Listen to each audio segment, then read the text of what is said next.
안녕하세요. 자, 이번에는 두 번째 순환이네요.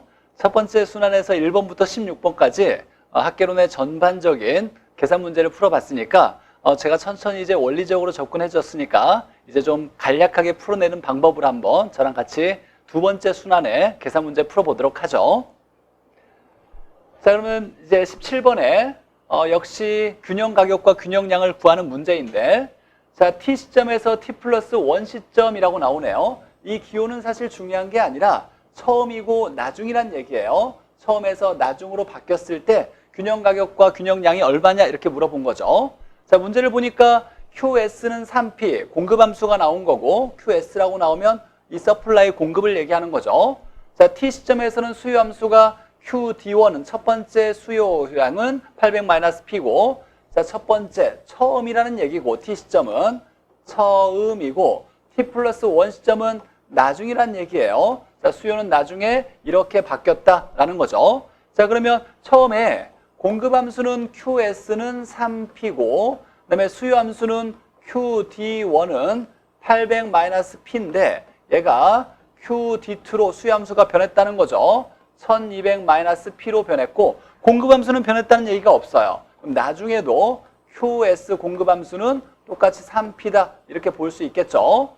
자, 그러면 처음 균형점이 있을 거고 나중에 균형점이 있겠네요. 이 처음을 t 시점, 나중을 t 플러스 1 시점으로 본 거죠. 자, 그러면 균형일 때는 수요량과 공급량이 똑같으니까, 공급량과 수요량이 같으니까 우측에 있는 값도 똑같다고 식을 쓸 수 있을 거예요. 그러면 처음 균형에서 3P, 우측에 있는 우변에 있는 값이 똑같으니까 800-P 놓으면 P가 넘겨가면 4P가 되고, 4P는 800이니까 P는 200 이렇게 나올겠죠. 자, 균형일 때 가격이에요. 그러니까 이 P는 균형 가격이라고 볼 수 있고, 균형 가격을 대입하면 이때 나오는 양은 균형량이 되겠죠. 그러면 3에다가 200을 대입시키면 Q는 600. 물론 균형일 때는 양이 똑같으니까 여기다 대입해도 마찬가지로 200을 대입하면 QD는 D1은 600이 나오겠죠. 균형일 때니까 당연히 어디에다 대입해도 같은 양이 나올 거예요.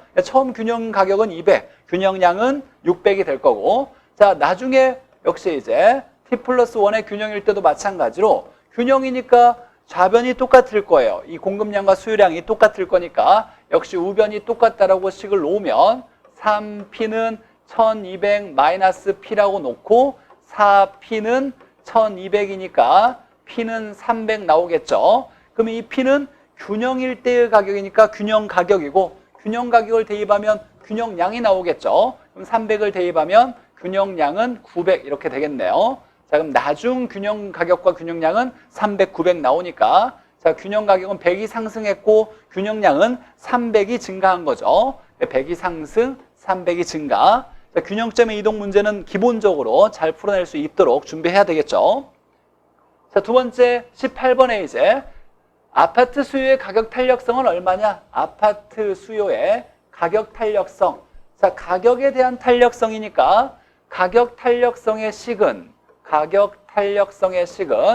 가격 변화율 분의 수요량의 변화율, 이렇게 이 중요한 식이죠. 물론 절대값이 쓰여져 있어서 양수값만 보는 거예요. 같으면 이게 1이 나오면 단위 탄력적, 1보다 큰 값이면 탄력적, 1보다 작으면 비탄력이죠. 탄력적이라는 건 가격 탄력성과 수요량이 이 위의 것이 비례관계니까 수요량의 변화율이 커야 가격 탄력성이 큰 거예요. 수요량이 많이 변할수록 탄력적이다, 같으면 단위 탄력적이다, 이렇게 해석할 수 있는 게 가격 탄력성이죠. 자, 근데 중요한 건 가격 탄력성을 구하려면 변화율을 대입해야 돼요. 근데 문제에서 주어진 건 60만 원에서 100만 원으로 이렇게 값이 주어졌고 1200에서 800세대로 이렇게 값이 주어졌네요. 그러면 이걸 변화율로 바꿀 수 있어야 돼요. 즉 변화율을 바꾸는 식은 변화율 퍼센트를 구하려면 기준값분의 차이값, 이 차이값은 큰 거에서 작은 걸 빼면 차이값이 돼요.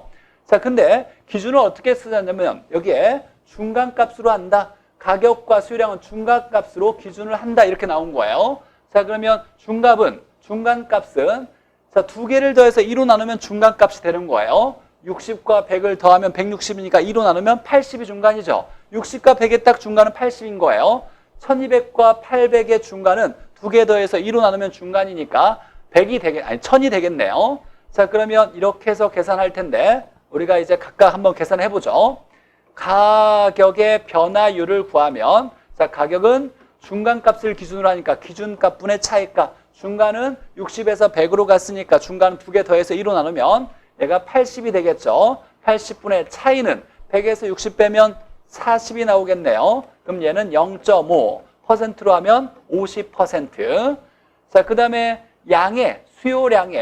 수요량의 변화율을 계산하면, 자, 중간은 1200과 800의 중간은 1000이 되겠죠. 두 개 더해서 2로 나누니까. 자, 1000분의 차이는 1200에서 800을 빼면 400이 나오겠네요. 그럼 얘는 0.4, 40%가 나오겠죠. 자, 이걸 보고 탄력적이다, 비탄력적이다는 건 바로 계산할 수 있어야 돼요. 가격보다 수요량이 적게 변했어요.